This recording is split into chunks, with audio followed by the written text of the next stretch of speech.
¿Se ve? Sí. No, Lilia, para que se vea tenés que empujar la pizarra, la parte superior, en ángulo obtuso hacia ti. Bien, ahí sí se ve. Mejor se ve. Ahora se fue de foco, ¿Se se ve? ve una línea tenue. Se ve una línea tenue. Acerca un poquito más la cámara. Se veía. Espera.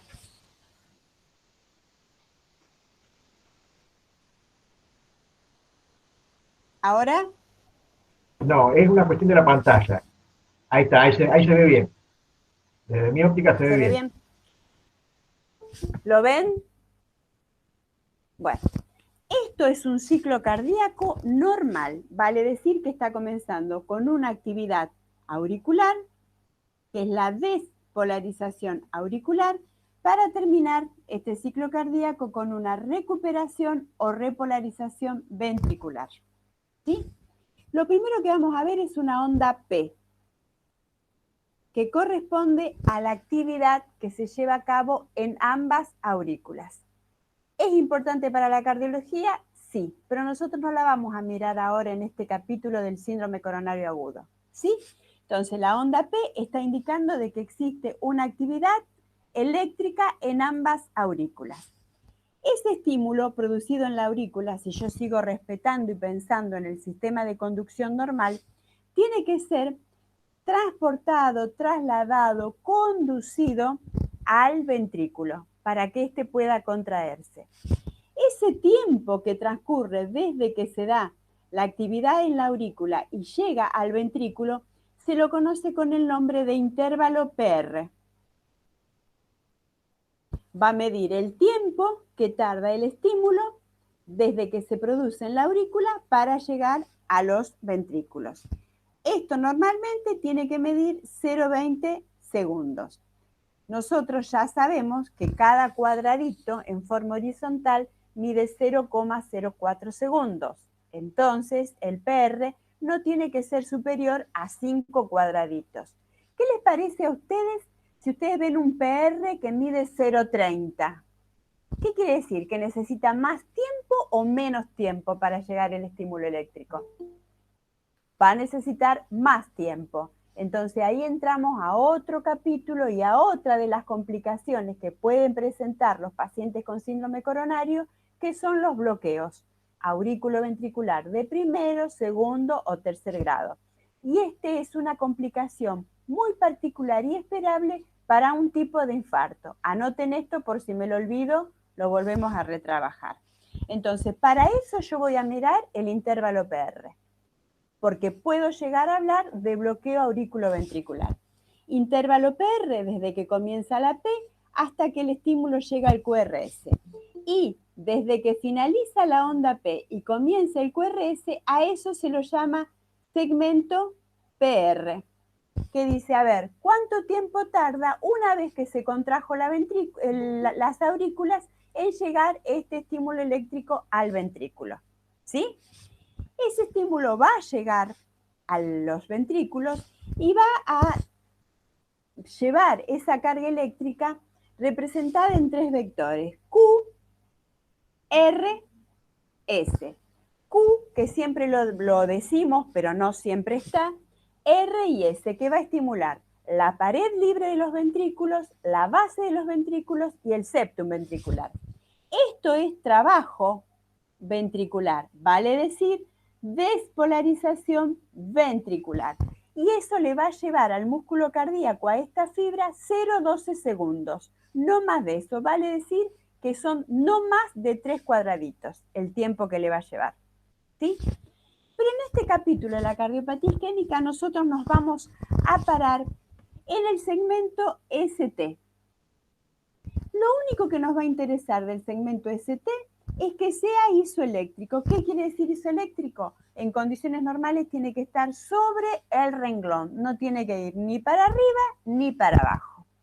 Y voy a mirar una onda, que es la onda T, que yo voy a decir, excepto en la derivación ABR, siempre va a ser positiva. ¿Qué quiere decir positiva? Del renglón para arriba. Entonces, en este capítulo de la cardiopatía isquémica, yo voy a mirar el segmento ST, que sea isoeléctrico, y la onda T, que sea positiva. ¿Por qué voy a mirar esto? Es un periodo de repolarización ventricular o recuperación. Es un periodo de muchísimo desorden en la fibra miocárdica. Entonces, no todas las fibras se recuperan al mismo tiempo para volver a generar otro latido, porque inmediatamente va a venir otro PQRS y así vendrán entre 60 y 90 en condiciones normales. Entonces, esto lleva milésimas de segundos. Yo voy a mirar entonces en el síndrome coronario agudo que el ST sea isoeléctrico y que la onda T sea positiva. Yo después podré hablar, si me interesa, si la P está picuda, no está picuda, si está ensanchada, si no está ensanchada, pero yo ahora digo, esto es un ciclo cardíaco normal, ¿sí? ¿Vamos hasta acá? Qué lindo, nadie dice nada. ¿Están todos con los micrófonos cerrados o está muy claro o no entendemos nada? ¿Cómo vamos? Ahora, les voy a dibujar con muy buena voluntad. Díganme si se ve o no se ve. ¿Se ve, Hugo? ¿Moni? Sí, muy tenue, pero se ve. Es una cuestión de luz. Vos tenés mucha luz detrás del pizarrón. Apágame la luz, por favor. A ver, No apagamos un poquito la luz. ¿Ahí? Ahí mejoró. No, ahí se fue todo. Bueno, ahí se fue hasta la luz. Prende la luz. Ahí, volvemos. Ahí está mejor. Ahí está bien. Yo lo que quiero dibujar acá es el sistema de conducción. Esta es la aurícula derecha, esta es la aurícula izquierda, ventrículo derecho, ventrículo izquierdo. Vamos hasta acá. En la orejuela de la aurícula derecha está el nódulo sinusal.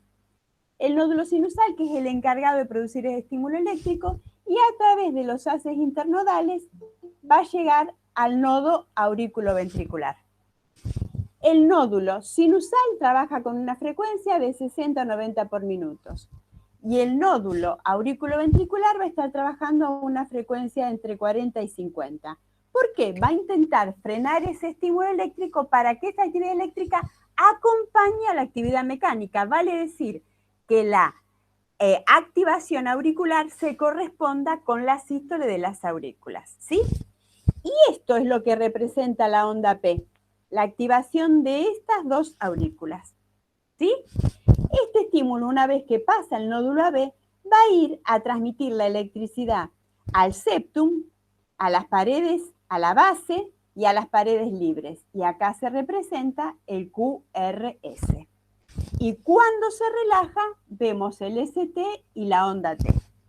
¿Qué quise demostrarle con esto? Primero les expliqué por separado lo que era la actividad eléctrica y ahora traje a la actividad mecánica el sistema de conducción para que podamos entender que no es que la actividad mecánica va por un lado y la actividad eléctrica va por otra. Tiene que haber muchísimo equilibrio para que el corazón funcione en condiciones óptimas y pueda satisfacer las necesidades de todo el organismo. ¿Vamos hasta acá? Si esto está, vamos a ir al PowerPoint. Un momentito que vamos a ir. Bueno, mientras Lilia busca y nos conectas, nos comparte este PowerPoint, les digo lo que aquellos que estuvieron entrando en el blog ven, es el mismo PowerPoint que ya se encuentra colgado en el blog, ¿sí? Obviamente la profesora va a ampliar, va a explicar de qué se trata esto, pero ustedes ya tienen este material cargado en su blog. Bueno, estás presentando para todos, me dice, pero no veo nada todavía.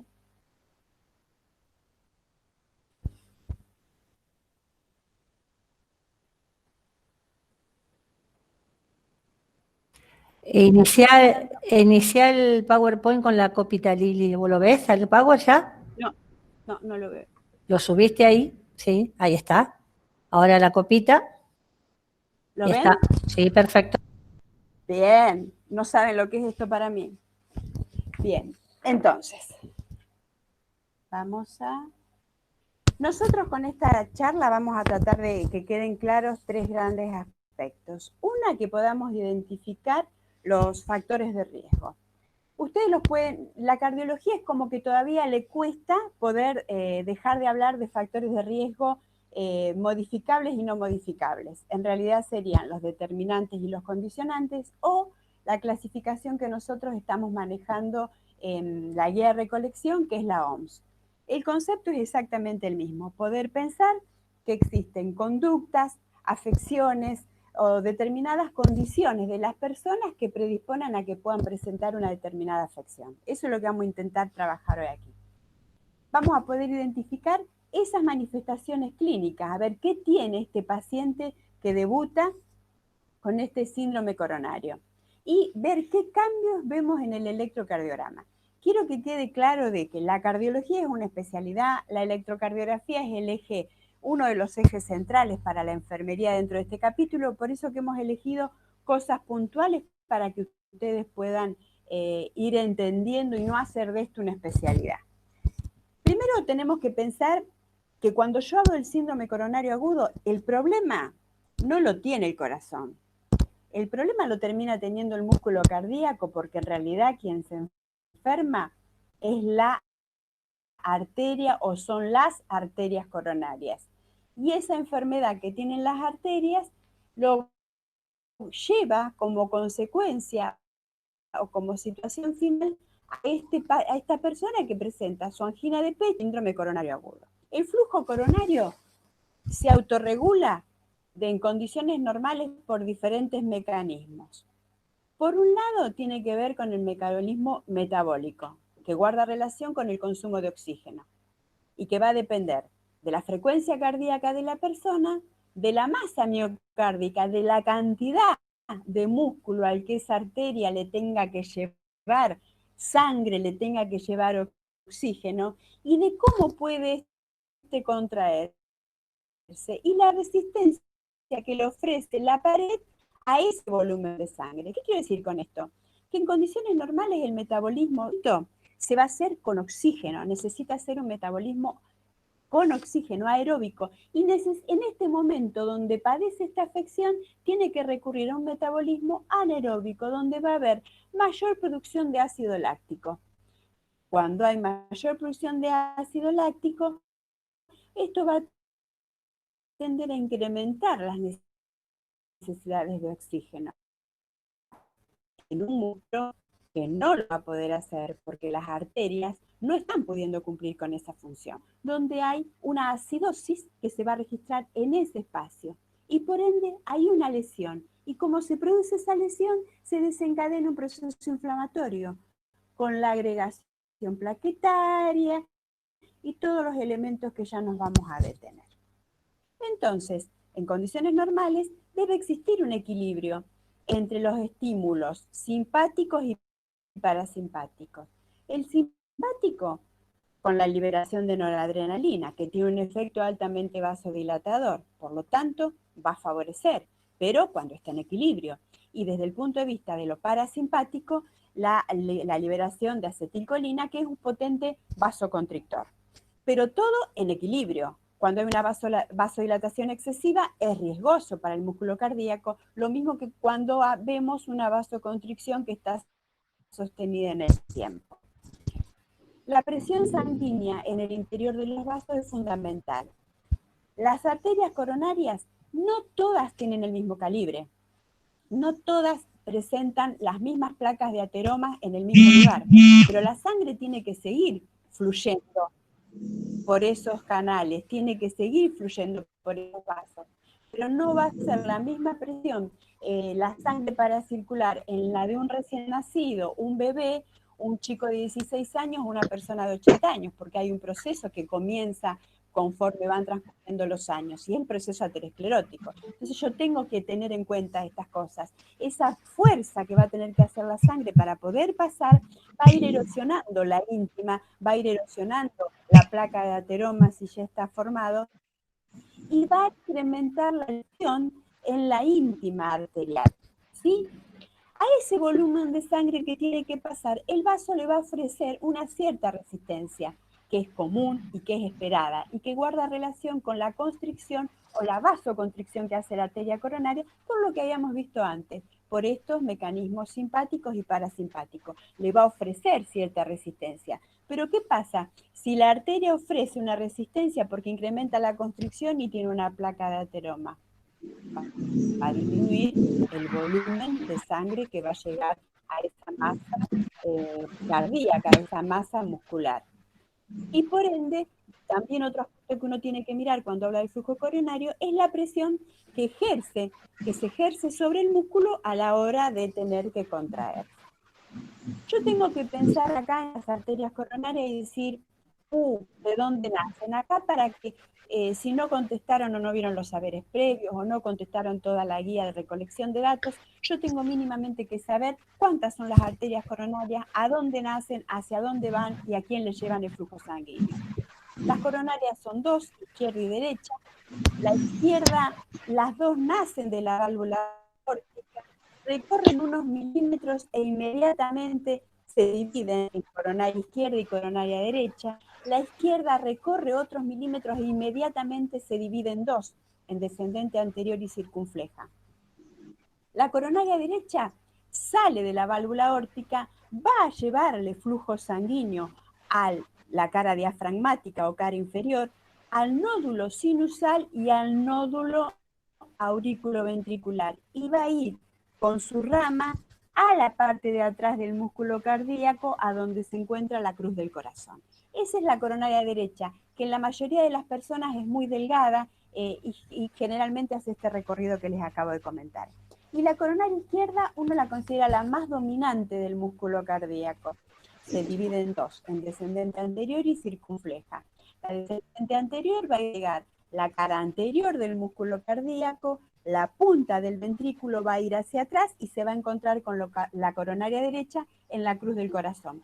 Lo mismo va a ser la circunfleja, ¿sí? Por lo tanto, no es lo mismo tener un infarto con una oclusión de la coronaria derecha a presentar un infarto con una oclusión de la descendente anterior, porque los territorios que van a irrigar son totalmente diferentes en cuanto a masa y en cuanto a estructura eléctrica que va a estar comprometiendo. Registren esto, que lo vamos a retomar después. Alguien que lo anote, que lo vamos a retomar después. Yo no los veo, pero ¿vamos bien?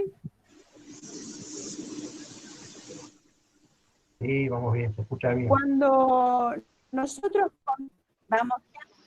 vamos bien, ¿algún dormido, alguna cara rara? ¿No? ¿Moni? No, todo bien, Lili. Hay algunos ruidos de Cuando fondo nomás. nosotros ya vamos, sí, escucho. Cuando vamos entrando a este capítulo, podemos hablar del síndrome coronario agudo o de la cardiopatía isquémica. Depende de los libros con los que uno esté trabajando, se va a encontrar con estas dos clasificaciones. Cuando hablamos de esto, decimos que es una enfermedad insidiosa, como dijimos al comienzo, que afecta a la arteria coronaria y como consecuencia se resiente el músculo. Va a guardar relación con las características que tenga la arteria, si presenta un proceso trombótico, si tiene espasmos, si está disecada o si en realidad presenta una enfermedad que es la arteriosclerosis. ¿Cuándo aparecen los síntomas de cardiopatía isquémica? Consideramos que es cuando la arteria presenta más del 75% de esa oclusión. Cuando yo hablo de isquemia, no estoy hablando de necrosis, estoy hablando de falta de oxígeno. Hay algún tejido que probablemente se pueda recuperar. Por eso que cuando hablamos de cardiopatía isquémica, hablamos de las horas doradas. Son las primeras horas cuando la persona comienza con esta sintomatología, que es cuando no se puede hacer algo para salvar el músculo cardíaco. Porque músculo que se muere, músculo que no se recupera. Y ya vamos a ver los inconvenientes y las complicaciones que le trae a esta persona. Esa isquemia se puede producir por una estenosis orgánica o por espasmo. Yo siempre digo lo mismo, si alguna vez llegara a tener un infarto, me gustaría saber cuál es la arteria que está ocluida. No me gustaría tener la mala suerte de infartar, sea chico, grande o mediano el infarto, y que vaya a hemodinamia y que en el informe de cinecoronariografía digan que las coronarias son normales. Porque si la coronaria es normal, quiere decir que uno se infarta por vasoespasmo, por vasoconstricción. Entonces, frente a situaciones de estrés, frente a situaciones de frío, donde hay mayor liberación de adrenalina, voy a hacer una vasoconstricción y siempre vamos a tener ese riesgo de que uno pueda llegar a infartar o hacer algún cuadro anginoso. O no voy a ser dueña de tomar grandes kilos de helado por temor a que haga un vasoespasmo esofágico y por proximidad me vea complicada. Entonces yo preferiría, si alguna me pasa esto, saber cuál es la arteria que es la que está produciendo el dolor y que está dando todos los síntomas. Otro aspecto que incrementa la isquemia tiene que ver con una disminución de la tensión arterial en las arterias coronarias. Cuando baja la presión en las arterias coronarias, es debido a un descenso importante de flujo cardíaco, de flujo que intenta llegar al músculo. Por ejemplo, esto lo podemos ver en el gran quemado, lo podemos ver en los pacientes que están cursando la última etapa de una sepsis, donde vemos las T, prácticamente uno dice las T colgadas, las T negativas, y no vamos a intentar mejorar esa isquemia porque la prioridad es otra. O por ejemplo, yo recuerdo una vez, cuando existía el servicio militar, haber asistido a un grupo de 5 conscriptos que estaban haciendo una actividad física en el mes de enero-febrero a una temperatura alta, tipo 2 de la tarde, donde hacen episodios de isquemia, y es por este robo de flujo coronario. Y sin lugar a duda, el músculo va a decir que necesita oxígeno, pero lo que pasa es que la arteria no puede llegar. Por eso, cuando alguien se infarta o presenta un periodo de anginoso, se le indica reposo, porque intentamos llevar el metabolismo lo más parecido a lo basal y decimos no se levanta ni para ir al baño, se queda en reposo absoluto, porque tratamos de que no consuma oxígeno, porque todo lo que signifique para el trabajo cardíaco es incrementar el consumo de oxígeno. Y las arterias no pueden llevar ese volumen de flujo que necesita el músculo cardíaco. Por eso vamos al reposo. Entonces, no se infarta quien quiere, ¿no? Acá hay que reunir ciertas características. Entonces, volvemos a hablar de esto de los factores de riesgo. Están la hipercolesterolemia, el sedentarismo, la obesidad, la hipertensión, el cigarrillo, la diabetes, el sexo y la edad. Y la genética, ¿no? Si hemos tenido algún familiar en nuestra directo, padre, madre, que ha tenido alguna afección cardiovascular, seguramente tenemos muchas más posibilidades que alguien que no lo tiene de padecer en algún momento. El sexo sabemos que se da más en hombres que en mujeres, y podemos discutir de esto largo y tendido. La edad tiene que ver con el proceso aterosclerótico, que es propio de las arterias, y que los propietarios de las arterias contribuimos a incrementarlo porque no tenemos hábitos saludables, higiénico-dietéticos, porque fumamos, porque no nos cuidamos, porque estamos con sobrepeso, porque no practicamos actividad física, más allá de todas las enfermedades agregadas, como puede ser la diabetes, como puede ser la hipercolesterolemia, que son todos factores a tener en cuenta y que se deben erradicar. Me quiero detener en la hipertensión arterial. ¿Por qué la hipertensión es un factor de riesgo? Cuando uno le pide al estudiante que fundamente los factores de riesgo, no es dar el concepto de hipertensión arterial. Si quieren darlo, bien, como para que quede claro. Pero en realidad lo que le estamos preguntando es por qué la hipertensión lo predispone a tener esta afección cardíaca. Y una de las respuestas o uno de los acercamientos podría ser que guarda relación con el estrés mecánico. ¿Qué es esto del estrés mecánico? Es la erosión que va produciendo la sangre en la íntima y en la placa que está formada en la íntima de la arteria, hasta que en un momento determinado puede llegar a desprenderla o no, en su totalidad o parcialmente. Esta se puede vehiculizar, formar un trombo mural y ocluir arterias que son más finas. La hipertensión arterial, ahora yo les voy a explicar un mecanismo patológico para que veamos por qué va a acrecentar el transporte de lipoproteínas, y por ende van a liberar mayor cantidad de enzimas que van a destruir a la arteria arterial, porque al haber una lesión en la íntima de la arteria y en las células endoteliales, se produce un proceso inflamatorio. El tabaquismo. El tabaquismo aumenta el tono vascular porque es un potente vasoconstrictor. Por ende, va a robar oxígeno y flujo a la arteria coronaria y por ende al músculo, a la porción de músculo cardíaco que esa arteria tenga que llevar volumen. Bueno, va a incrementar el daño arterial y va a producir mayor agregación plaquetaria y aumenta la turbulencia. ¿Qué es esto de aumentar la turbulencia? Es como que la sangre no va a fluir como nosotros la imaginamos habitualmente, como que fuera por acción de la gravedad, sino va a ser como un torbellino. Entonces eso va a contribuir a erosionar la íntima de la arteria, la placa y las células endoteliales.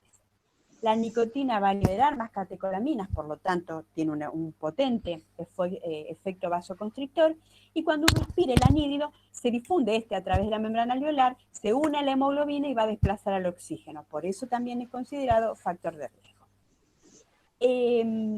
Cuando nosotros hablamos, no es lo mismo hablar de aterosclerosis que de arteriosclerosis. La arteriosclerosis es el endurecimiento de la arteria y muchos la consideran sinónimo, pero también podríamos decir que la aterosclerosis estaría dentro, la aterosclerosis dentro de la arteriosclerosis. Repito, la aterosclerosis dentro de la arteriosclerosis, que es un proceso por el cual la arteria se va endureciendo, aparece el daño y aparecen los síntomas. Hay alguien que está con una silla, un celular, y por ahí no sé el resto si lo puede escuchar. Yo quisiera que me digan, voy rápido, vamos bien, hagan carita, hagan algo y tradúzcanmela. Hola, buenas tardes. Soy Macarena. ¿Podría repetir lo de la aterosclerosis que justo se cortó, no se escuchó, no sé qué? Bien, Lili, aguantame un chiquito. Ustedes van a ver, Lili, que tienen arriba a la derecha en el margen, pueden mandar mensajes. Manden mensajes por ahí que yo voy a repetirle a la profesora las preguntas, ¿sí? Dice, en este momento te están pidiendo que repitas los de aterosclerosis y arteriosclerosis, Lili. Sí, perfecto. Por ahí, si ustedes dependen los materiales con los que ustedes lean, van a ver que algunos los dan como sinónimos. Particularmente no son sinónimos. Yo considero que la arteriosclerosis, no lo considera Lilia López, sino que lo he leído y estoy de acuerdo con estos conceptos. Arteriosclerosis es el endurecimiento de las arterias coronarias, por ende va a disminuir la elasticidad. Y la aterosclerosis estaría dentro de la arteriosclerosis y es la acumulación de las grasas y el colesterol, porque todos tenemos un proceso de aterosclerosis. Va a depender dónde esté la placa, la magnitud de la placa y las características, si en algún momento presentamos o no sintomatología y si se endurece o no la arteria, permitiendo un descenso de elasticidad, que esto es lo que se da en los pacientes diabéticos.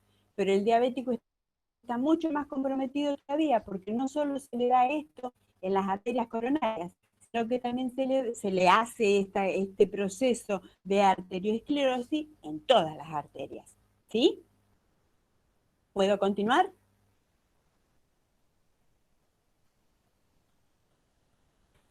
Bien.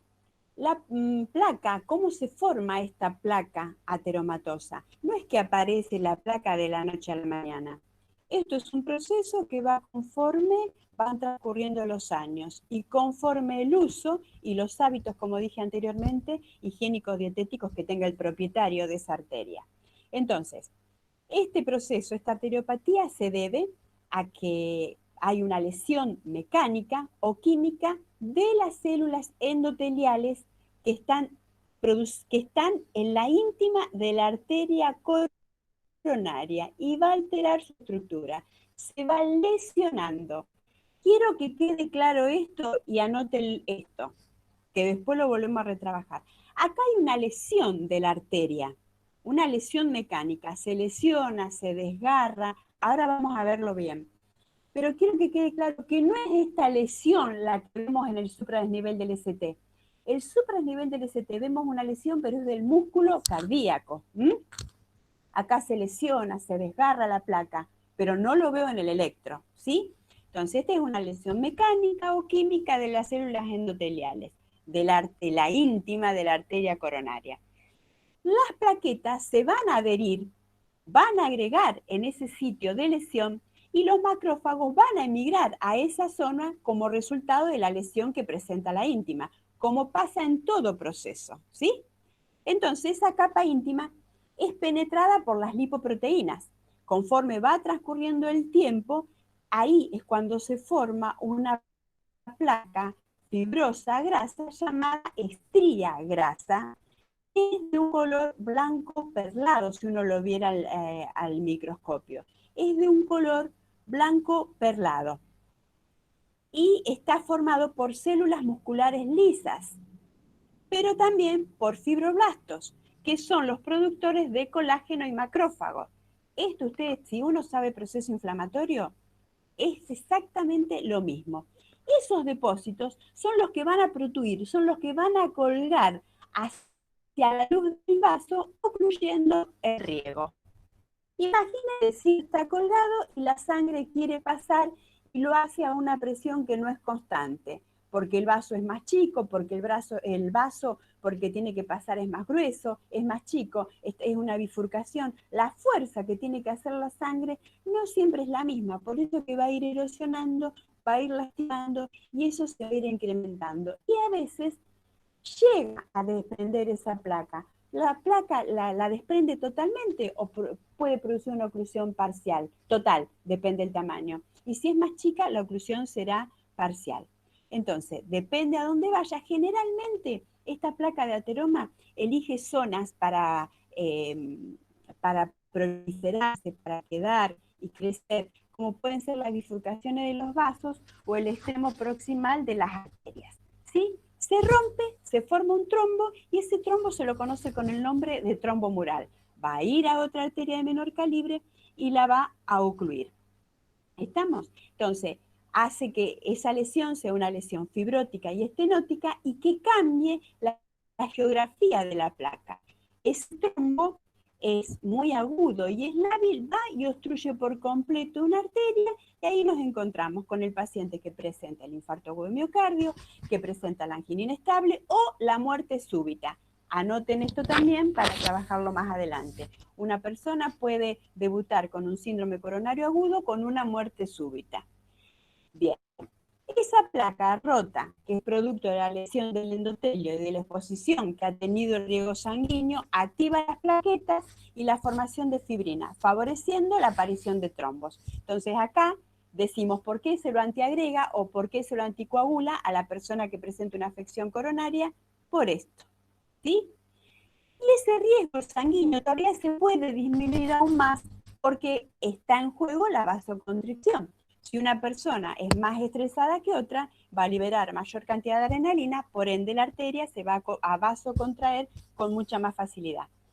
Y ese proceso aterosclerótico va a disminuir el riesgo sanguíneo, va a disminuir el aporte de oxígeno al músculo cardíaco, favoreciendo esa ruptura de la relación que existe entre la oferta de oxígeno y la demanda de oxígeno. ¿Sí? ¿Vamos hasta acá? Esto que yo expliqué se va dando por estadios. En un primer estadio aparecen estas estrías grasas, en el segundo esas estrías se convierten en placas que ya van cambiando de color y comienzan a estar perfectamente vascularizadas en este tercer estadio. Lilia, Juan quiere hacer una pregunta. Se calcifican y se ulceran. Lilia, Juan quiere hacer una pregunta. Sí, lo escucho. Hola, buenas tardes, Lilia. Quiero volver a algo que dijiste hace... ¿Qué tal? ¿Cómo estás? Quiero volver a algo que dijiste hace un minuto. Sobre que el paciente debuta con una angina inestable, con un infarto o con la muerte súbita. En la muerte súbita, en la muerte súbita, no está vinculada más a la fibrilación ventricular, o la fibrilación ventricular viene por una obstrucción coronaria. Sí.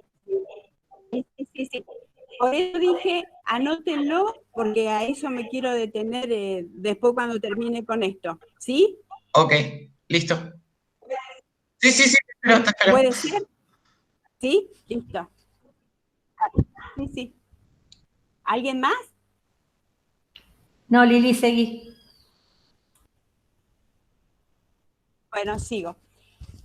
lo que yo les expliqué recién está identificado en la filmina anterior y con este dibujo que tenemos acá. Fíjense, en este dibujo que estamos compartiendo, lo que está ocluido es la circunfleja, la vena la circunfleja. Por lo tanto, si esa es la circunfleja, vamos hacia arriba y está el tronco de la coronaria izquierda, que inmediatamente se divide en circunfleja y descendente anterior. Y por encima está la coronaria derecha. Que a esto yo después me quiero referir porque hay cosas puntuales que tienen que tener clarito. Entonces, como está ocluida en este dibujo la circunfleja, va a irrigar esta zona que está marcada con un círculo, pero parece que la oclusión no es total, es parcial, por ende va a dar isquemia, no va a dar necrosis. ¿Sí? Acá está la formación del trombo, que es lo que estábamos explicando recién, y acá una obstrucción total de la circunfleja, que necrosa directamente el músculo cardíaco. Ahora vamos a ir viendo después los estadios por los que esto se da. Bien. Esto, como enfermeros, lo que viene a continuación, lo tenemos, si somos católicos, conocer como el Padre Nuestro o el Ave María, o como el himno nacional. Porque más de una vez nos vamos a encontrar solos en las unidades coronarias, porque el médico no se queda las 24 horas ni las 8 horas con nosotros. Y vamos a estar solitas con pacientes, o solitos, con pacientes que aparentemente están bien, al que recién le tomaste los signos vitales, o le acercaste la chata o el orinal, y de pronto algo está pasando en esa unidad. Entonces, como enfermera yo tengo que saber que cuando hablo del capítulo del síndrome coronario agudo, voy a mirar tres cosas: el cuadro clínico, los cambios en el electrocardiograma y el dosaje enzimático. ¿Por qué los tengo que conocer?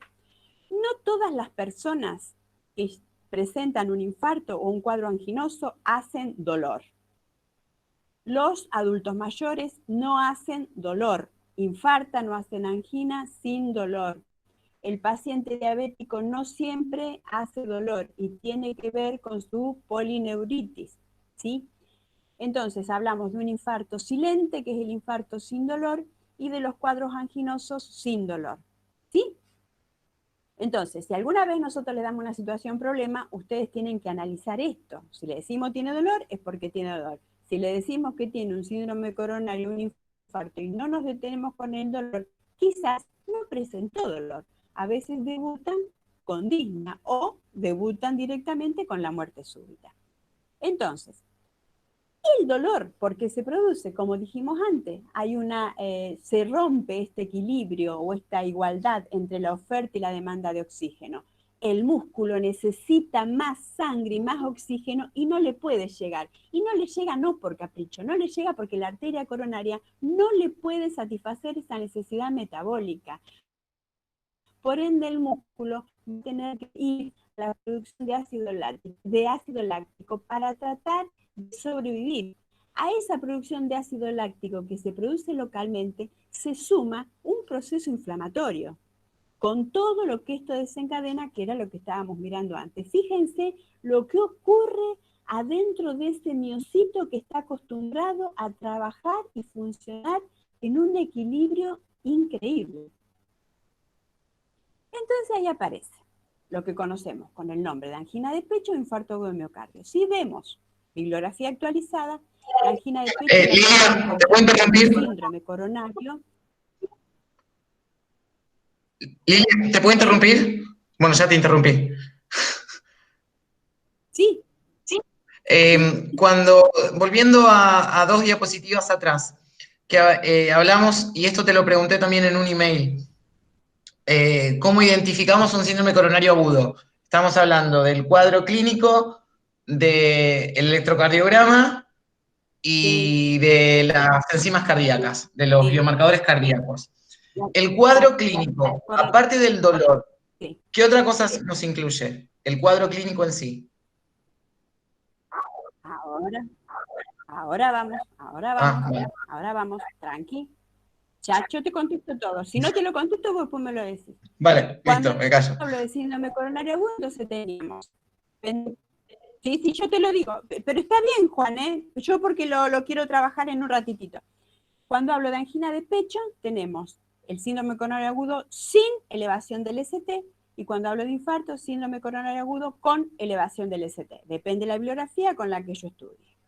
Lo que yo tengo que entender es cuando hablo de angina de pecho, voy a estar hablando de un cuadro donde no hay muerte del tejido miocárdico. Y en el infarto agudo de miocardio sí hay muerte de tejido miocárdico. Ustedes tenían una pregunta en la guía que les habla de la clasificación de la angina de pecho. Depende de la clasificación que ustedes tengan, no sé qué habrán visto, está la clasificación de Canadá, que habla de angina de pecho grado 1, 2, 3 y 4. Hay una clasificación que habla de la angina de Prismetal, de la de grado variante, de la inestable, de la estable, de la crónica, de la angina postinfarto. Hay muchísimo. Ustedes lo que tienen que saber es que cuando hablamos de angina, no hay muerte de tejido celular. Cuando yo hablo de infarto, hay muerte de tejido muscular. Yo puedo hablar de un infarto Q y de un infarto no Q. Cuando yo hablo de un infarto Q, es el infarto que necrosó todo el grosor del músculo cardíaco. Y es un infarto Q o completo. Cuando yo hablo de un infarto que no necrosó todo el grosor del músculo cardíaco, estoy hablando de un infarto incompleto o de un infarto no Q. ¿Estamos hasta acá? Porque esto se puede dar. Ahora vamos a ir viendo las variaciones. No quiero que se pierdan. Si hay alguien, escriba, pregunte, porque esto se nos empieza a complicar. ¿Estamos? La diferencia entre la angina de pecho y el infarto en cuanto a la clínica. La persona que presenta la angina de pecho estaba haciendo un esfuerzo cuando apareció el dolor. Uno dice, pero estaba durmiendo. Pudo haber estado durmiendo y haberse encontrado en la fase REM. Entonces lo despierta este dolor. Y este dolor es un dolor anginoso y esa es la angina de Prismetal. Lo despierta por un vasoespasmo en la fase REM porque hay mayor producción de sustancia vasoconstrictora. Hace un dolor, ese dolor, la persona se despierta en la cama, avisa que tiene al lado o a alguien que está con dolor, espera unos minutos y el dolor cede.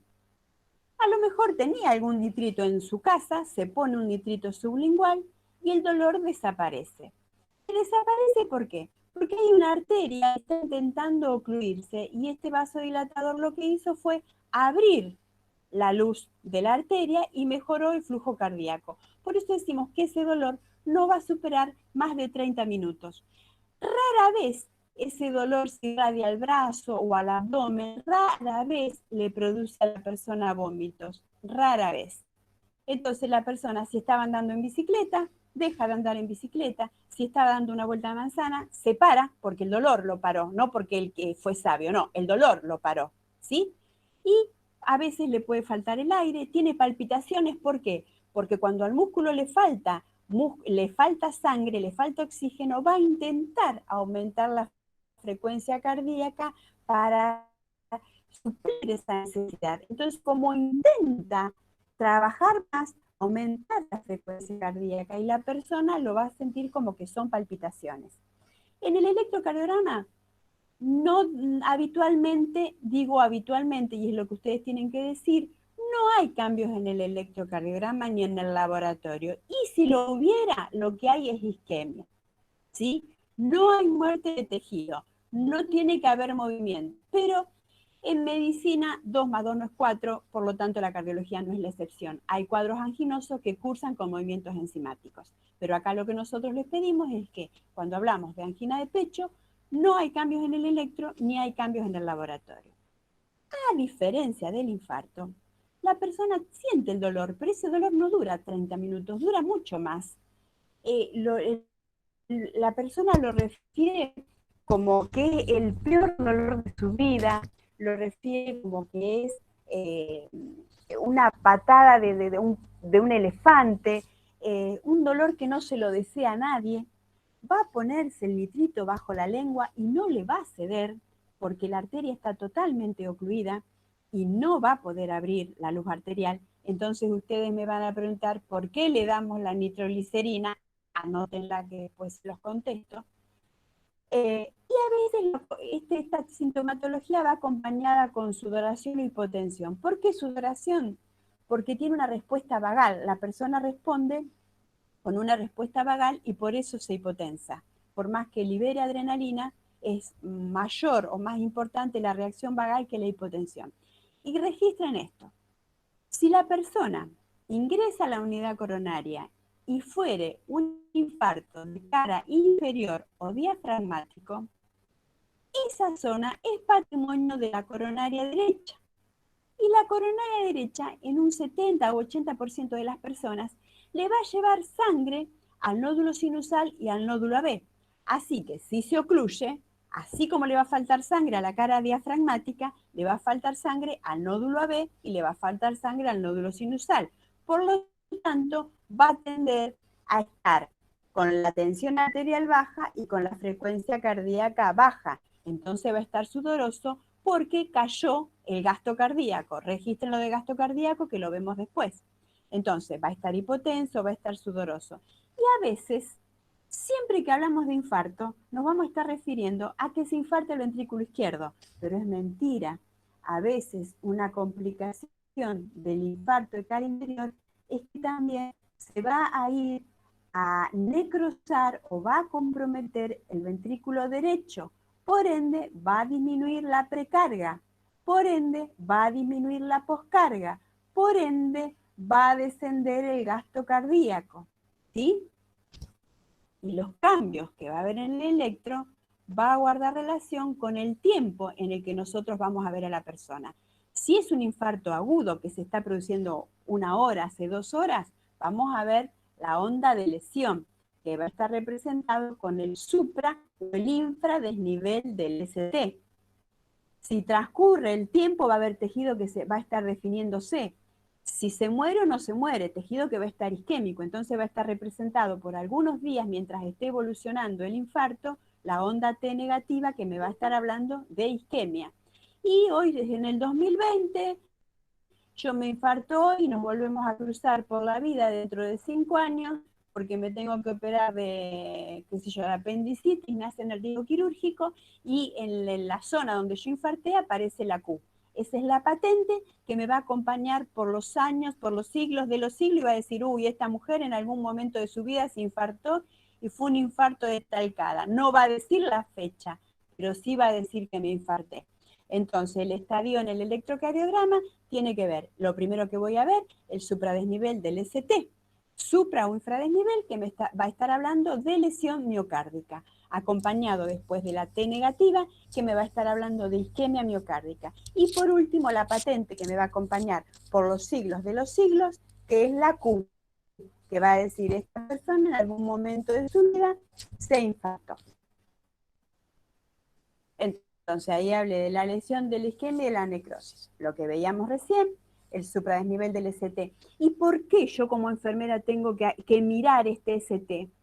Porque el ST y la T, como les dije al principio, es un periodo de mucho desorden dentro de la fibra. Y no es una fibra sola la que se va a contraer, la que va a trabajar y que se va a recuperar.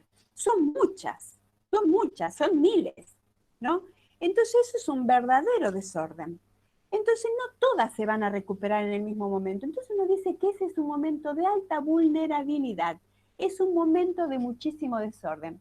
Si en ese desorden llegara a caer justo una extrasístole ventricular en todo ese desorden, lo que va a provocarle al paciente es una fibrilación ventricular. Fibrilación ventricular entendida como la famosa muerte súbita con la que debuta la persona. Yo siempre recuerdo un paciente que acudió no a la guardia del sanatorio, sino a la guardia de la unidad coronaria porque él se sentía mal. Y él se quería quedar internado y no se quería ir a su casa. Tenía programado ir al cine y no se quería ir a su casa porque él no sabía que algo le iba a pasar. Yo eso no me acuerdo más, porque en realidad no me olvido más, porque se le hace el electrocardiograma era normal, pero él dijo, yo no me voy, yo siento que me ahogo, siento palpitaciones. Alcanzó a decir siento palpitaciones y cayó en el suelo de la unidad coronaria con una fibrilación ventricular.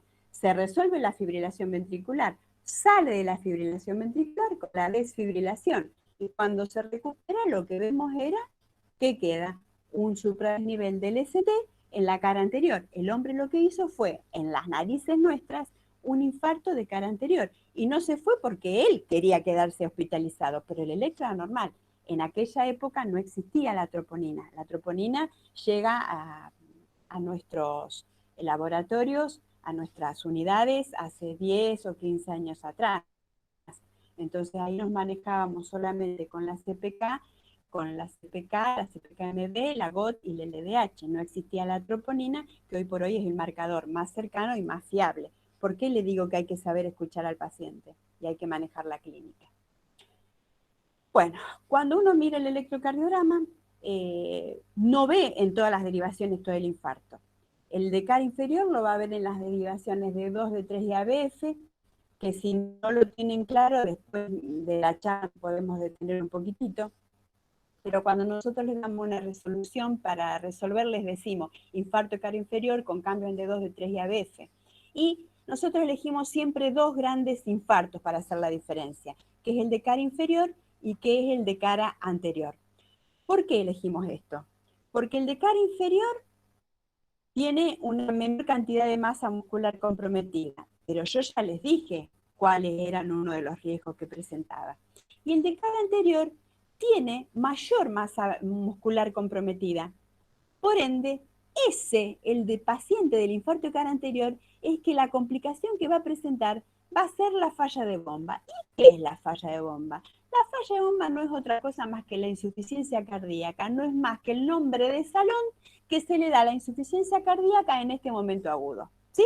Entonces, si ustedes dicen que una complicación de un infarto de cara inferior es la falla de bomba, le vamos a decir que está mal, porque está mal. La falla de bomba es patrimonio de la persona que hace un infarto de cara anterior, ¿sí? Y el infarto de cara anterior yo lo voy a ver de B1 a B6 o de B1 a B4 si es anteroseptal. Ahora bien, yo soy una persona que ahora en junio hago un infarto de cara lateral, chiquito. El de cara lateral es chico, yo lo voy a ver en las derivaciones B5 y B6. El mes que viene hago otro infarto en la cara inferior, de 2, de 3 y ABF.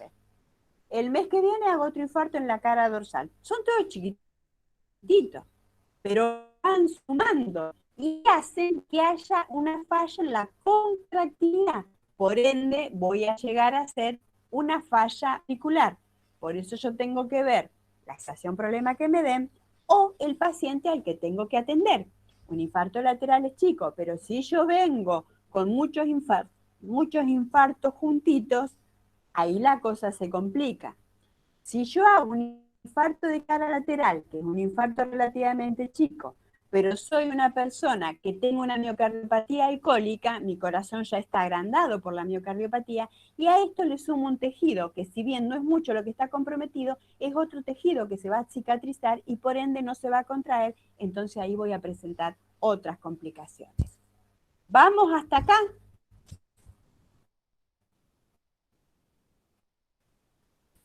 Vamos Sí, a Lili, seguir pero con las enzimas. se corta de vez en cuando un poquito. Pero vamos más o menos bien. Dale. Bueno. Me quiero detener en las enzimas. Yo les dije que hace más o menos 15 años llegan las troponinas, que en menos de 3 horas ya sabemos si es positiva o es negativa, que son unos marcadores químicos que no están en todas las instituciones, pero están en varias. Y seguimos manejándonos con la CPK, la GOT y el LDH. La CPK es una enzima que está libre en los músculos. Por ende, si yo ahora salgo corriendo y me caigo en la escalera y me hace una determinación de CPK, lo más probable es que dé movida. Por eso que se pide una isoenzima que es la MB.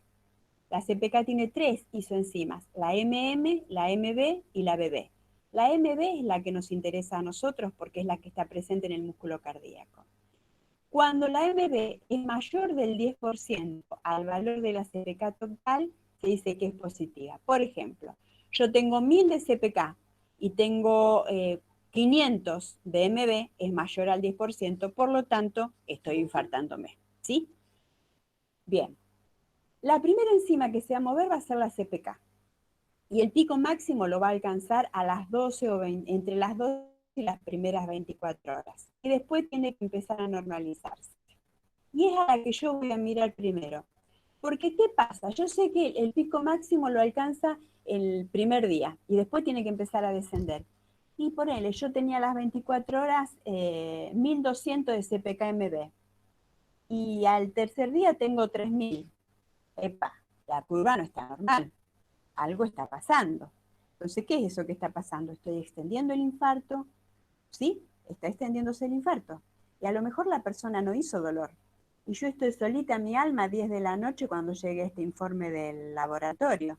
Entonces yo tengo que conocer la curva enzimática porque yo voy a ir a despertar al médico, o si está cenando lo voy a llamar al comedor y le voy a decir, venga, no venga porque lo quiero ver, venga porque fulano de tal está extendiendo el infarto y no está haciendo dolor. Por eso tengo que conocerlo. Yo no me voy a preocupar si se está yendo de alta, día 7 de evolución del infarto y todavía la LDH está alta. No me voy a preocupar, porque es normal que se vaya a su casa con la LDH movida. Y si a esto le sumamos que ha tenido algún episodio de diarrea, la LDH va a seguir siendo movida. Lo mismo que la GOT la voy a mirar con cierto respeto, pero yo sé que si la persona presenta un infarto de cara anterior y también es una persona alcohólica, quizás la GOT esté alterada. Entonces yo voy a darle una mirada especial a la CPK y a la CPK-MB. ¿Cómo se trata? A ver, no es lo mismo que llegue una persona con un infarto con 6 horas de evolución, 3 o 4, a que llegue con 2 o 3 días. Lo que se le ofrece desde el punto de vista de los hospitales o sanatorios que no tienen servicio de hemodinamia es la administración de fibrinolíticos. Lo más utilizado es la estreptokinasa, que viene un frasquito de 1.500.000 unidades que se hace en la unidad coronaria y lo que hace es destruir la placa de ateroma. ¿Sí? Esto tiene sus cuidados desde el punto de vista de enfermería, porque si nos vamos a la filmina anterior, yo les había dicho que la CPK comenzaba a moverse en las 3 o 6 horas. Si se le administra a una persona un fibrinolítico y la arteria se reperfunde, vale decir que se recanaliza, vuelve a recuperar la luz.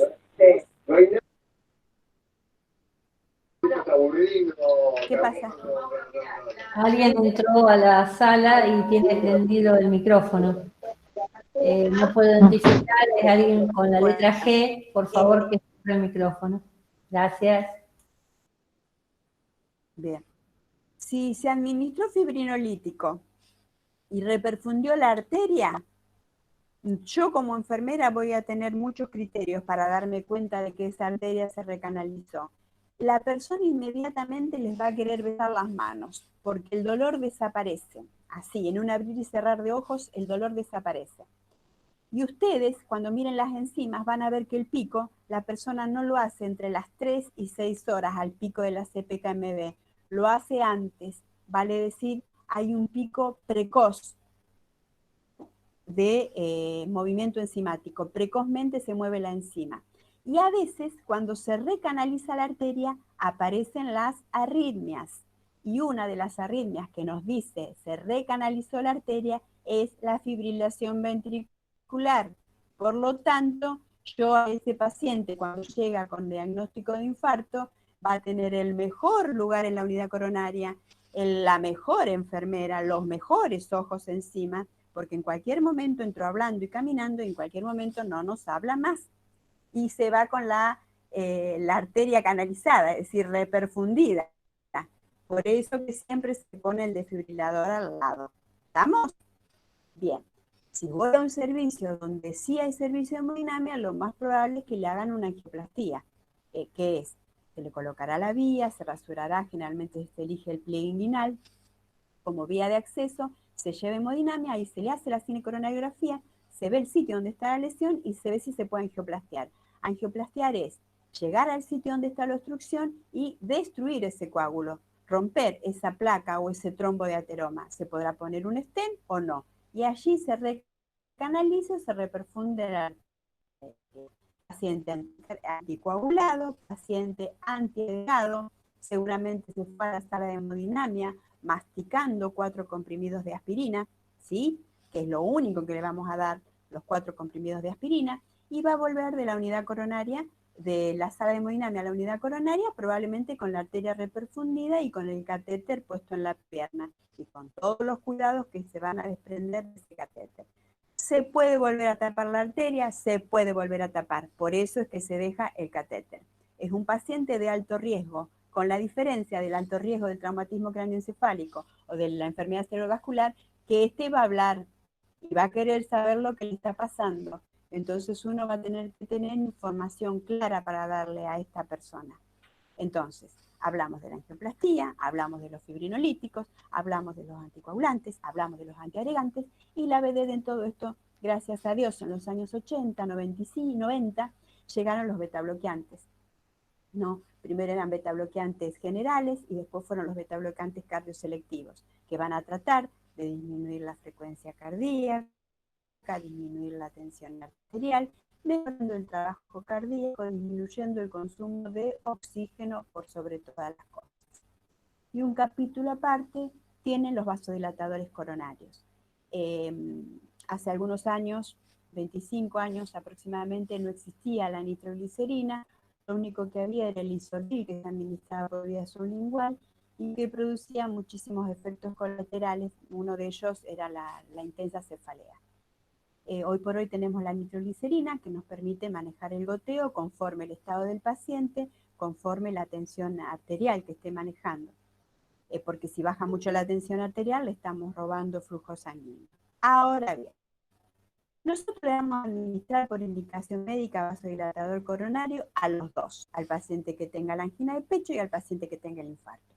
Lo que yo tengo que saber es que cuando se le administra a la persona con la angina de pecho o el síndrome coronario sin elevación del ST, es porque uno lo está utilizando como vasodilatador coronario para que vasodilate la luz de la arteria y mejore la perfusión del músculo. Ahora bien, cuando yo se lo administro a la persona que está cursando un infarto agudo de miocardio, también tiene un efecto vasodilatador arterial y venoso porque va a disminuir la precarga. Pero acá, por más que vasodilate la arteria que se tapó, la arteria se tapó, no la va a destapar. Pero sí va a favorecer a la perfusión.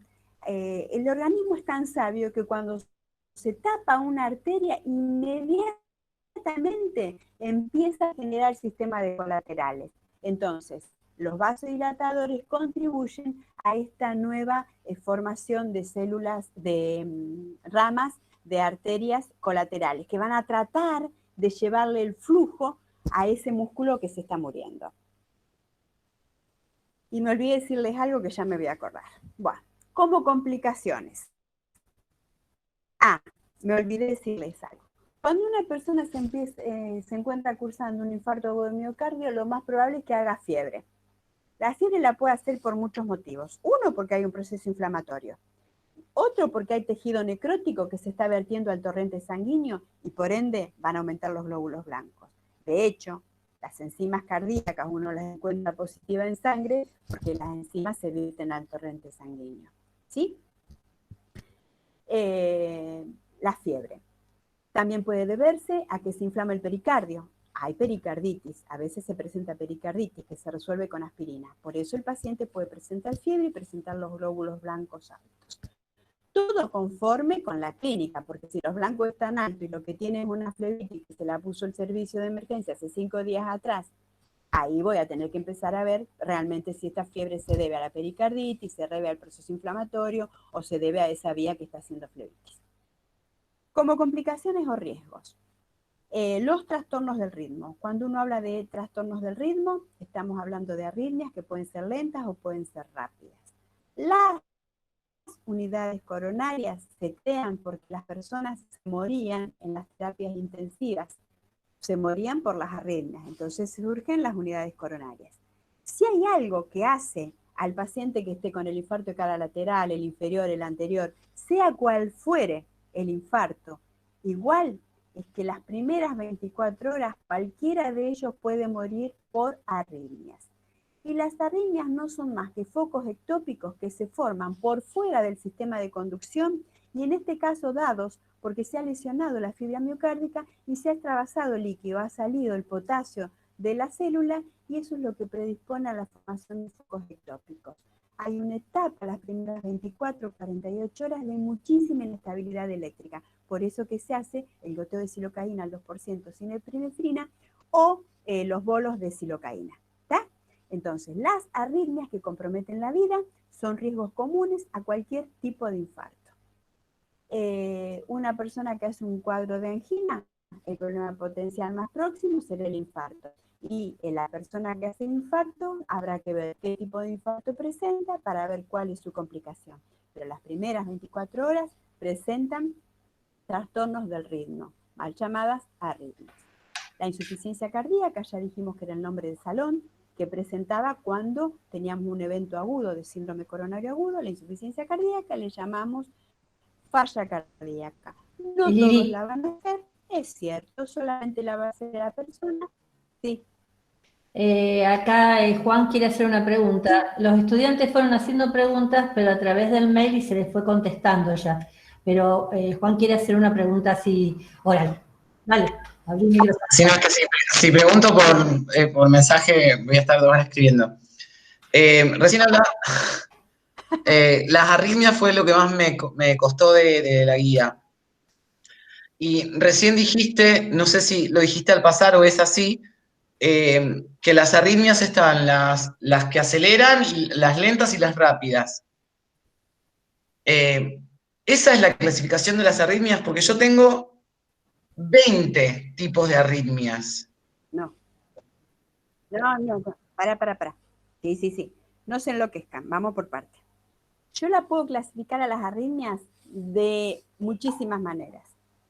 Quiero que les quede claro que para este capítulo de las cardiopatías isquémicas, las primeras 24 horas las personas mueren por arritmias. ¿Qué arritmias? Extrasístoles ventriculares que caen sobre el ST o sobre la T. Taquicardia ventricular, fibrilación ventricular, esas lo van a matar. Los que lo van a descompensar hemodinámicamente son los bloqueos AB, de primero, segundo y tercer grado, porque bajan la contractilidad, bajan en menos, ¿sí? Sí. Generalmente lo vemos en el infarto de cara inferior, como habíamos dicho antes. Entonces ahí tenemos, por un lado, puedo hablar de arritmias que comprometen la vida y las arritmias que no comprometen la vida de la persona. Las que comprometen la vida son todas las que son ventriculares. Las que no comprometen la vida, pero sí lo descompensan hemodinámicamente, son todas las auriculares. Llamémosle fibrilación auricular, aleteo auricular, el flúter ventricular, la taquicardia paroxística supraventricular, las intrasístoles supraventriculares, ¿sí? Ahora bien, yo estoy anémica, presento fiebre y lo más probable es que haga una taquicardia sinusal, no hago más que aumentar la frecuencia cardíaca. O me excedí en la dosis del beta bloqueante y baja la frecuencia cardíaca y hago una bradicardia sinusal. Esa es la clasificación que existe. Eso es lo mínimo que tienen que saber. Vale, o sea que respecto de las clasificaciones, entonces con que yo me quede con que están las del nodo sinusal, las auriculares y las ventriculares, que vendrían a ser las más importantes, y las de la unión, yo con eso voy. Y por supuesto las más graves, como la fibrilación ventricular o la bradicardia ventricular. Pero me refiero, yo cuando leí la taquicardia de la unión no paroxística, me quise matar. No. Vamos por partes. Yo no hablé de las arritmias de la unión. Hablé, por un lado, para este capítulo, ventricular, extrasístole ventricular, taquicardia ventricular, fibrilación ventricular. Listo. Y comprometen la vida. Después tengo las auriculares, la extrasístole supraventricular, la taquicardia sinusal, la bradicardia sinusal, la fibrilación auricular y el aleteo auricular. Yo no me detuve en las de la unión ni tampoco en el RIVA. Si leíste lo del RIVA, tampoco lo voy a decir acá. Ok, perfecto. Sí, qué alegría me diste. Bien. Vale, me corto, gracias. Bien, vamos. Bien. Listo. Entonces, y lo de la insuficiencia cardíaca, yo les dije que no todas las personas... ¿Queda claro esto? Que si yo me infarto ahora con un infarto de cara inferior, no voy a hacer, no pongan que la complicación es la falla de bomba, porque no la voy a hacer, no les voy a dar el gusto. Ahora, si tengo la mala suerte de hacer un infarto de cara anterior, sí, el problema potencial va a ser la falla de bomba. ¿Estamos? Porque tiene que ver con la masa muscular que esté comprometida. De hecho, el aneurisma ventricular, que es otra complicación, nunca va a ser un aneurisma ventricular una persona con un infarto de cara inferior. Lo va a ser el paciente que presenta un infarto de cara anterior. A veces, en mi vida, en los 30 y pico de años que soy enfermera, una única vez vi un aneurisma ventricular como complicación de un infarto de cara anterior que fue a quirófano, ¿sí? Porque ese aneurisma era incompatible, de hecho falleció en el quirófano, pero había que dar una respuesta quirúrgica, no podía esperar, porque eran muchas las complicaciones hemodinámicas que presentaba el paciente, ¿sí? Después hablé de la pericarditis y les dije cómo se trataba, generalmente con aspirina, no es más que una inflamación del pericardio que cede en 10 días.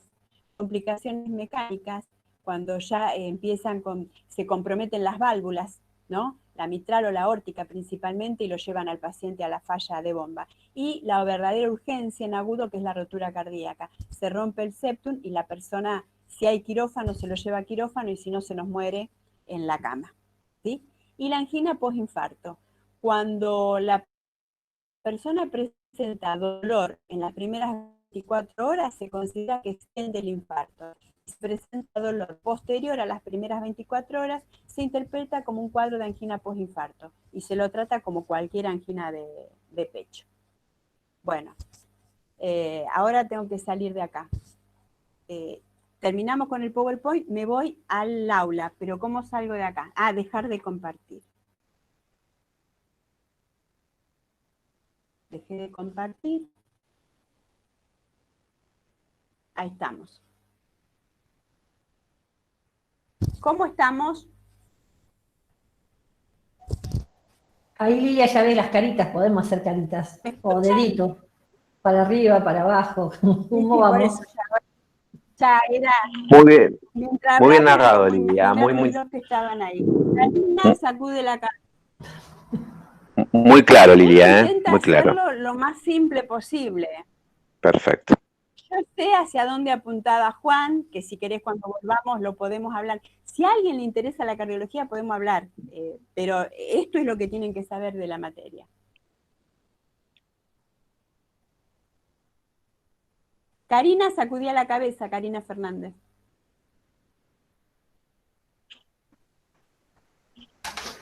Lilia, ¿vos te queda algo más para exponer? ¿O podemos pasar algún, te digo, los estudiantes fueron haciendo algunas preguntas por escrito y se les fueron respondiendo, por eso es que quizás no haya preguntas en este momento, pero si no, se abre la posibilidad, si alguien tiene alguna duda, abre el micrófono y realiza la pregunta. ¿Estamos seguros? Ay, Juan, vamos Juan. Ahí estoy. Lilia, ¿podrías volver? Porque no me dio tiempo a tomar nota. Cuidado, que no me dio tiempo a tomar nota y no me quedó muy claro el tipo de infarto Q y no Q. El infarto Q. Vieron que yo le hablé de la triada: dolor, electro y movimiento enzimático. ¿Sí? Sí. Cuando uno habla del infarto Q, habla de un infarto completo. Atravesó todo el espesor del músculo, ¿sí? Célula que se le cruzó por el camino, célula que necrosó. Por lo tanto, si no es un adulto mayor y no es diabético, va a tener dolor, movimiento enzimático y cambios en el electro. Y en el infarto no Q, no necrosó cuánta fibra se le puso adelante. Entonces no llega a tener traducción en el electrocardiograma.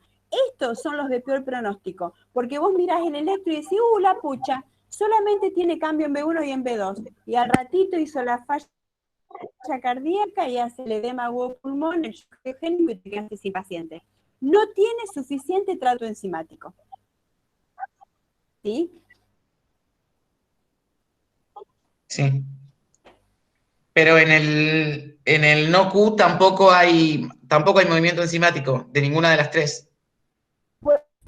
No, sí. Puede haber, pero no se condice con el cambio del electro. A lo mejor vos tenés 2000 de CPK-MB y un electrocardiograma, por decirte algo, que te muestra solamente en D2 y en D3 un supradesnivel, que vos decís, mira, ni siquiera llega a ser un infarto de cara inferior. es un infarto simple. A los 2 minutos te quedaste sin paciente. Por eso que lo hace uno de los de peor pronóstico. Ok, o sea, entonces, a simple vista, el Q sería más grave porque es el que tiene el necrosado, pero el no Q sería el más riesgoso porque es el que se puede ir al carajo en cualquier momento, perdón la expresión. Bien, listo, ya lo entendí. Es el Gracias. paciente que no condice. Genial. Silvina. Ahí se cortó. Lilia, acá preguntan que no han entendido bien. Porque, bueno, a mí me pregunta escrita, después le hacemos paso a Silvina. David pregunta qué era la pericarditis, que no le quedó claro su origen, qué es, cómo se produce y el origen en sí. Simple y sencillo, es un proceso inflamatorio típico de la capa que recubre por cercanía al músculo cardíaco que se está inflamando. Nada más, no hay nada raro. Por eso va aspirina y esperar. Ahora sí, Silvina. Hola, buenas tardes a todos. Entonces, más o menos, tomando lo que estaba consultando Juan, esto sería lo que le pasaba al paciente que nosotros tenemos para el trabajo, porque el paciente Jorge, en un primer momento, llegó con dolor, pero no tenía ni alterado el electrocardiograma ni las enzimas. Y después, a las 12 horas más o menos, tuvo alterado. ¿Esto sería lo que le estaba pasando? ¿Era no Q y después pasó, o no sé cómo es? No. Fíjate que no tenía dolor, él tenía dolor, no tenía cambio en el electro y encima, era un cuadro anginoso lo que tenía. Sí. Después veremos si es de reciente comienzo, si es una angina inestable, era una angina. Y después se complica y hace el infarto, ¿sí? Sí, sí. No era un infarto no Q, era una angina de pecho. A veces mal llamado preinfarto, porque el preinfarto no existe. O sea, de pecho. Y a veces es error pensar, que las personas siempre van a hacer angina de pecho y después infarto. La angina de pecho no es la bocina del infarto, ¿sí? No. Sí, yo puedo infartarme a andar feliz y contenta por la vida, dolor de nada, y de pronto debuto con un infarto. O peor todavía, llevé los chicos a la escuela, tomé el auto, fui a pasear por el shopping y hago una muerte súbita en el medio del shopping. Y era sana. ¿Está? Esto le pasa al paciente cardiológico, por eso que después tiene tanta gana de hablar y de preguntar. Entendido. Bueno, si no hay más preguntas, Lilia, vos ya terminaste. Los invitamos nuevamente a que ingresen al blog. Los que puedan, los que quieran, vayan avanzando con las actividades. Vieron que las actividades en estos momentos han cambiado. Antes nosotros pedíamos que hicieran los diagnósticos de enfermería, los problemas potenciales y los cuidados, y ahora es como que volvimos el plan de atención de enfermería un poquito al principio o hacia atrás, en donde deben recolectar los datos ya están recolectados, agruparlos según necesidades y tratar de fundamentarlos, tratar de entender qué es lo que estuvo explicando Lilia hasta ahora, entender por qué se producen esas alteraciones, ¿sí? Bueno, los volvemos a invitar a que estén conectados con nosotros si tienen dudas. Esto se va a subir al blog y en breve vamos a ir viendo qué nuevas actividades sugerimos para que todos juntos vayamos avanzando. Vuelvo a invitarlos. ¿Hay alguna otra pregunta? Lilia, ¿vos querés decir algo más? ¿Cómo, Li? Juan, hay algo que no le cierra. A Juan hay algo que no le cierra, está ahí. Ahora les vemos las caras a todos, por eso. Ahí vuelvo. No, me quedé es que me lo había anotado para preguntártelo y vi que nos estábamos yendo. ¿Podemos volver a lo que te había preguntado al principio y que dijimos que dejamos para después? Cuando hablábamos de cuáles son los indicadores para el infarto, decíamos clínica, electro y enzimas. El cuadro clínico es dolor, fiebre y ¿qué más? Dolor. No, dolor. Solo dolor. En el cuadro clínico solo veo dolor. Dolor. El dolor. A veces, suponte si es un adulto mayor, un diabético, consulta por dificultad respiratoria. A veces los adultos mayores, te digo que es lo que generalmente en las guardias pasan, que no se detectan, por ejemplo, después de una ingesta copiosa de alimentos, que esto le pasa muy frecuentemente a los adultos mayores, empiezan con vómitos. Entonces lo interpretan como que son cuestiones de aparato digestivo. Y en realidad, todo por reacción vagal, ¿sí? Por eso que uno dice dolor, la molestia abdominal, la dificultad respiratoria, la muerte súbita. Quería agregar algo, que Lilia. se recuperan las personas de la muerte súbita, no ve la modificación en el electrocardiograma. Perfecto, Quería agregar entonces, una cosita. Que, y la fiebre, para Juan. Ah, sí, ¿qué tal, Estela? Hola, Juan. Quería agregar... la fiebre... A ver, profesores, no se me peleen acá en el debate. Habla, Estelita. Estela, dale. Yo quería agregar que es una cosa bastante frecuente en la clínica, que preguntaba Juan porque le interesa poder diferenciar bien la clínica, que muchas veces el tipo de dolor, que es muy importante que lo conozcamos, cómo se presenta, hacia dónde se irradia, y que muchas veces este dolor está acompañado de signos neurovegetativos. O sea que lo que decía por ahí Lilia, no sé si te cerró bien, que muchas veces podemos tener al paciente con náuseas, con vómitos, acompañando al tipo de dolor. Eso se lo reconoce como signos neurovegetativos y son bastante frecuentes de verlo clínicamente, o sea, de poder diferenciarlos de otros tipos de dolores, de esta clínica tan específica que presenta el paciente cardiológico. Perfecto, gracias, Estela. Las náuseas y los vómitos, generalmente lo encontramos, quiero que se ubiquen anatomofisiológicamente. Lo vamos a encontrar generalmente las náuseas y los vómitos en el paciente del infarto de cara inferior. ¿Sí? Porque el infarto de cara inferior es un infarto vagotónico, hipotenso, es el paciente al que cuando le indiquen el betabloqueante vamos a empezar con pequeñas dosis, porque va a intentar bajar la tensión arterial, va a intentar bajar la frecuencia cardíaca. Baja la frecuencia cardíaca porque le lleva sangre al nódulo sinusal y al nódulo AB. Baja la tensión arterial porque seguro está comprometiendo el ventrículo derecho, ¿sí? Entonces, como compromete el ventrículo derecho, baja la precarga. Y como baja la precarga, baja la poscarga. Y como baja la poscarga, baja el gasto cardíaco. Y por eso se nos pone blanco como un papel, frío como un cubito y transpira muchísimo. ¿Está? Mientras el de cara anterior es más adrenérgico, ¿sí? Más adrenérgico, ese es el que hace la fibrilación auricular rápido. Es raro que un paciente con un infarto de cara anterior haga un bloqueo AB completo.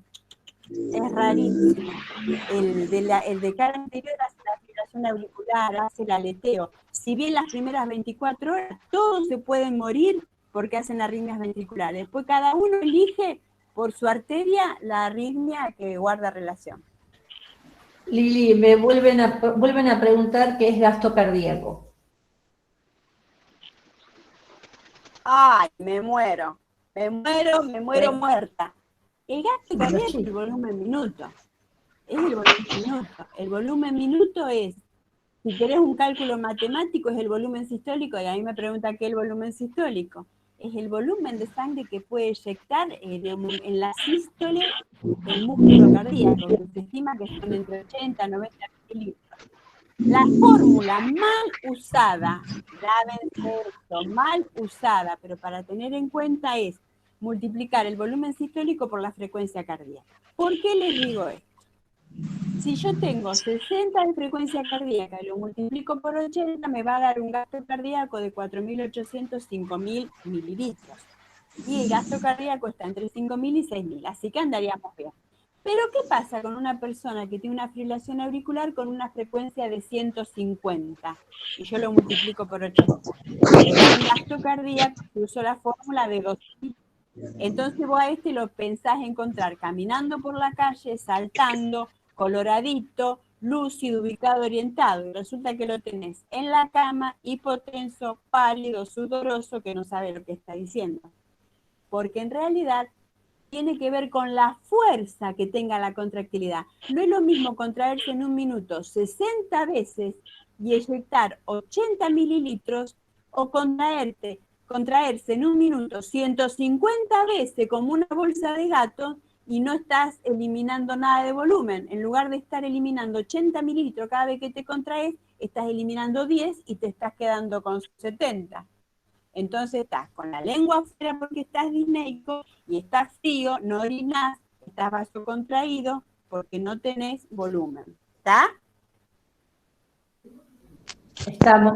Bueno. Profe, ¿les puedo hacer una consulta? No sé si se escucha. ¿Hola? Sí, se escucha, se escucha. ¿Qué tal? Soy Marina, un gusto. Sí. Bueno, yo lo que quería preguntar con respecto a lo que preguntó la otra compañera, que la profesora decía, Lilia, que que el hecho de que haya una angina inestable no es que, digamos, es un predictivo obligatorio o, digamos, directo de que vaya a suceder un infarto. Pero en este caso, por ejemplo, que tenemos este sujeto, o no sé si interpreté mal, que él tenemos, por lo que yo interpreté o leí en la bibliografía, él está en un caso, digamos, peligrosísimo, un caso, digamos, que él tiene una angina inestable, por lo que interpreto el caso, por lo que dice el caso, y si nosotros no asistimos urgentemente la situación de este sujeto, puede no sé si entendí bien, que el coágulo que él está teniendo sí ocluyó el total de la arteria, pero no está todavía necrosado el tejido, por eso no llegó a ser Q, un infarto, o no llegó a ser un infarto. Pero, ¿es así? No. Vamos por partes. Vamos por partes. Sí. Espera, vamos por partes. Cuando él entra al sanatorio, entra con un cuadro anginoso. Sí. ¿Sí? Vuelve Claro. a hacer dolor en un intervalo de tiempo, lo llevan a la unidad coronaria y ahí, porque esto tiene que quedar bien claro, y ahí vuelve a hacer el dolor. Y el cambio Claro. que encuentra es la lesión, que te está diciendo, ojo, me estoy infartando en tus narices. No voy Claro. a ver la Q, porque la Q recién la voy a ver Yo lo entiendo. al mes, cuando tenga el alta, y lo va a acompañar por vida. Pero en este caso este sujeto sí tiene el problema, digamos, potencial de que en 20 minutos, si no lo asistimos, se va a necrosar el tejido.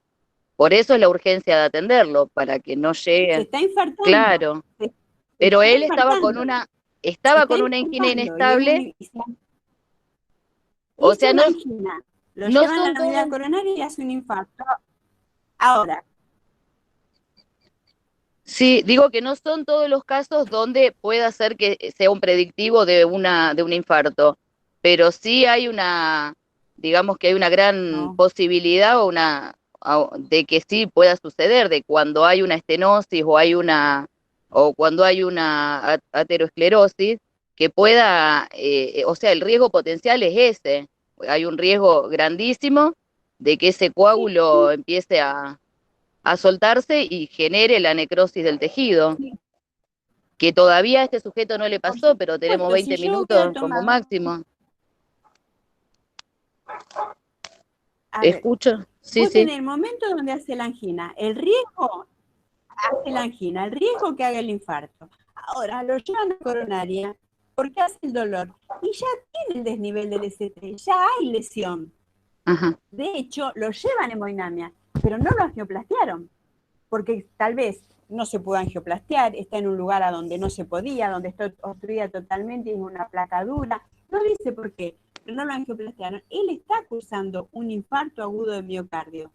Voy a ver la lesión, tal como lo ves, que de B1 a B4 tiene supradesnivel del ST. Podré ver la T negativa. Y después, cuando tenga el alta, veré la Q. Acá no veo Q.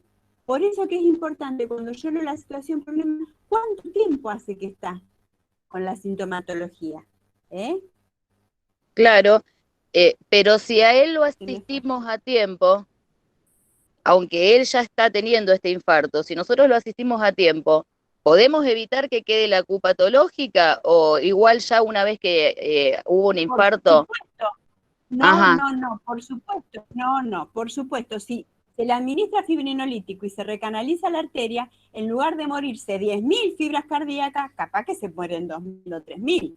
Claro. Pero llega hemodinamia y se le puede dilatar la arteria, a lo mejor rescatamos otra. Por eso se habla de las horas doradas, que era lo que hablamos al principio. Las horas doradas, las primeras horas, donde hay un tejido que está amenazando con lesión y con isquemia. Claro. Sí. Perfecto. Gracias. Porque bueno, el tejido que se muere, terminamos, el tejido nos que veremos. no se recupera. Claro. Bien, Lili.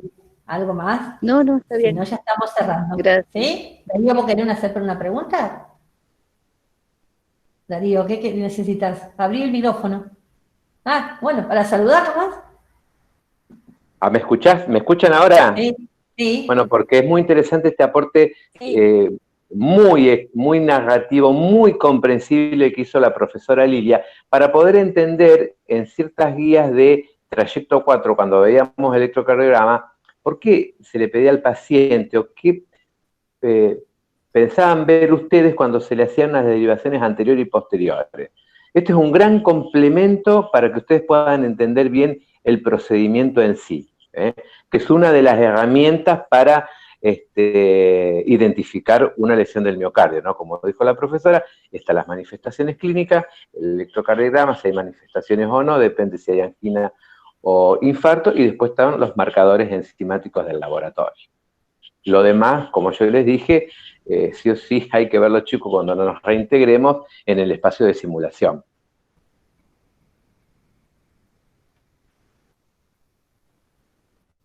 Bueno, ahora sí nos retiramos.